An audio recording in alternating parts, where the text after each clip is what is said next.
Bismillahirrahmanirrahim. Assalamualaikum warahmatullahi wabarakatuh. Selamat pagi, Sohli dan Solihnya Ustazah. Bagaimana kabarnya hari ini? Semoga anak-anak Ustazah masih dalam keadaan sehat walafiat. Amin. Allahumma amin.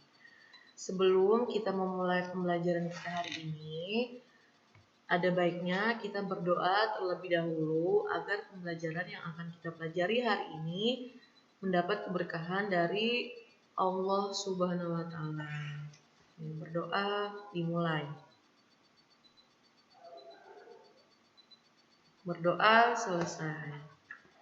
Nah, untuk pembelajaran hari ini kita akan belajar pembelajaran tematik IPS, yaitu lanjutan dari materi sebelumnya tentang kondisi alam wilayah Indonesia. Nah, materi pembelajaran hari ini kita akan mempelajari tentang keanekaragaman flora dan fauna.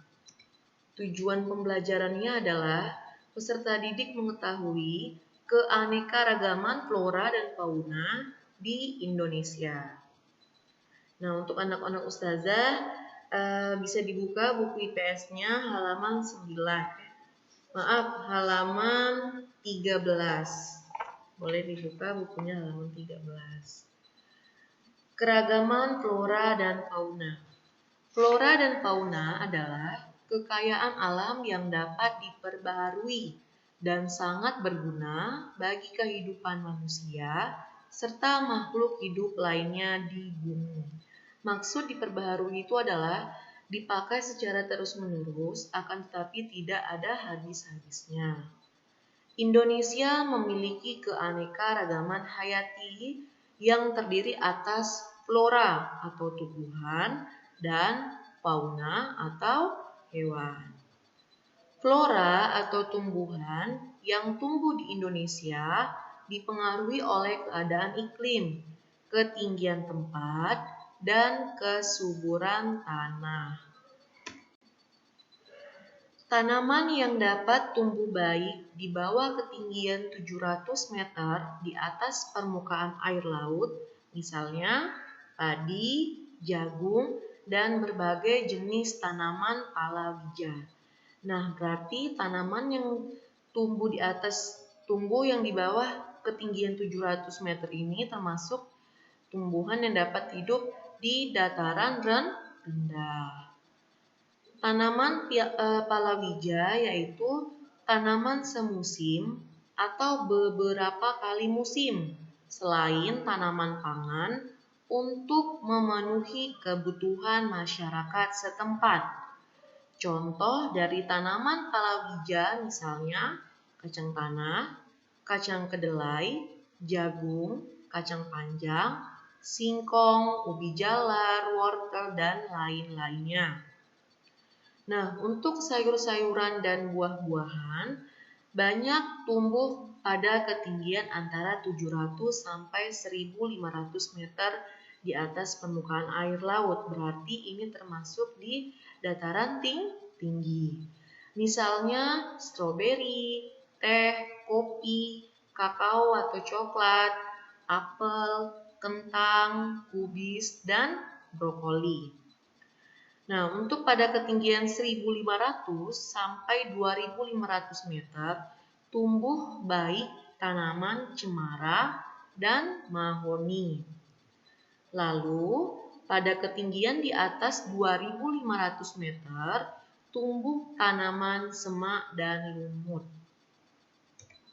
Nah, ini penampakan dari tanaman semak dan lumut pada pegunungan Himalaya, tepatnya di Gunung Everest, di mana Gunung Everest itu termasuk gunung tertinggi di dunia. Jadi di sini banyak sekali tanaman semak dan tanaman lumut yang hidup di atas ketinggian 2.500 meter di atas permukaan air laut. Berdasarkan jenisnya, flora di Indonesia dapat dibedakan menjadi 1. Hutan bakau atau mangrove. Nah, hutan bakau atau mangrove ini adalah hutan yang tumbuh di atas rawa-rawa berair payau yang terletak di garis pantai dan dipengaruhi oleh pasang surut air laut, di mana hutan bakau ini juga mempunyai fungsi untuk mencegah erosi serta abrasi pantai. Erosi itu adalah pengikisan permukaan tanah oleh aliran air, itu erosi. Sedangkan abrasi adalah pengikisan permukaan tanah akibat hempasan ombak laut. Jadi hutan bakau itu berfungsi juga sebagai untuk mencegah erosi dan juga abrasi pantai. Lalu yang kedua ada hutan rawa, yaitu hutan yang tumbuh dan berkembang pada tempat yang selalu tergenang air tawar atau secara musiman hutan tersebut tergenang air tawar. Lalu yang ketiga, hutan musim. Hutan musim adalah hutan yang terdapat pada daerah yang suhu udaranya cukup tinggi dan mempunyai perbedaan musim hujan dan musim kemarau yang cukup jelas, di mana hutan musim ini bersifat homogen atau sejenis. Jadi misalnya kayak hutan musim khusus untuk pohon jati semua. Kemudian misalnya pohon pinus semua, mereka satu jenis. Lalu yang keempat ada hutan hujan tropis, yaitu bioma hutan yang selalu basah sepanjang tahun. Artinya, hutan tersebut selalu diguyur hujan dan selalu basah serta lembab. Dan yang terakhir yaitu sabana. Sabana adalah padang rumput yang sangat luas diselingi semak belukar. Nah, sabana khususnya di Indonesia itu sekarang dijadikan sebagai destinasi pariwisata. Contohnya itu seperti sabana di Pulau Kenewa, Sumbawa, NTB. Lalu ada sabana Tegal Panjang di Gunung Papandayan. Kemudian Bukit Teletabis di Gunung Prau, daerah Wonosobo. Lalu ada Oro-Oro Ombo di Gunung Semeru, Jawa Timur. Nah, ini termasuk sabana yang ada di Indonesia dan sekarang dijadikan sebagai destinasi pariwisata. Lalu, bagaimana dengan keragaman fauna di Indonesia? Nah, Alfred Russel Wallace, seorang ilmuwan asal Inggris, dan Max Carl Wilhelm Weber, seorang ilmuwan asal Jerman Belanda, membagi fauna di Indonesia atas 3 wilayah. Ketiga wilayah itu adalah fauna tipe Asia bagian barat, tipe peralihan bagian tengah, serta tipe Australia. Nah, jadi di sini bisa anak-anak ustazah lihat ada garis walls yang membagi daerah bagian barat Indonesia. Lalu garis Weber membagi daerah timur yang ada di Indonesia. Nah, yang berada di tengah ini yaitu fauna peralihan tidak termasuk garis walls dan juga garis Weber. Nah, untuk tipe Asia atau bagian barat, fauna di bagian barat Indonesia memiliki kemiripan dengan negara-negara yang terletak di benua Asia. Walaupun begitu, terdapat beberapa hewan bertipe Asia yang hanya dapat ditemui di Indonesia dan tidak ada di negara Asia lainnya. Habitatnya atau tempat tinggalnya tersebar di Pulau Sumatera, Jawa, Kalimantan, dan Bali. Lalu yang kedua, tipe peralihan atau bagian tengah. Fauna yang habitatnya berada di bagian tengah adalah fauna endemik Indonesia. alias hewan asli Indonesia yang tidak ada di negara lain.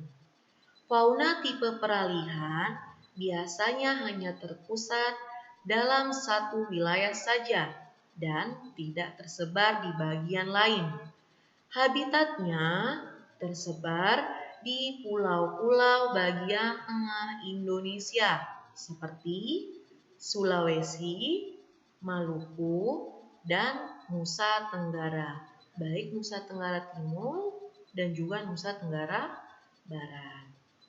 Lalu yang terakhir ada tipe Australia bagian timur. Nah, fauna di bagian timur Indonesia bertipe Australia yang berarti mirip dengan fauna yang dapat ditemukan di benua Australia. Habitatnya tersebar di Kepulauan Maluku dan Papua.